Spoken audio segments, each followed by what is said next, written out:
quality and honest service by being always available to render service to all of you.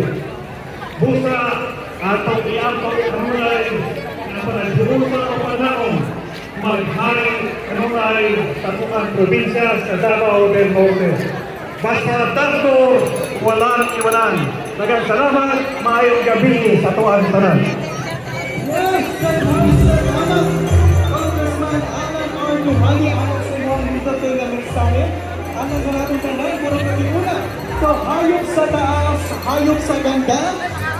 Those were the message, part of the message from his speech that really did an imprint in my mind. And it's amazing, we're totally impressed by how bold we become in expressing our creativity here in Tagum. That is our story.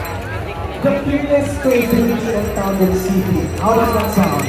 Right. Okay, and also Christmas is one of the sentimental celebrations of the year when Christians can always see it. And it's not just a celebration for the Catholics, but of Christians in general. And it's a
Gracias.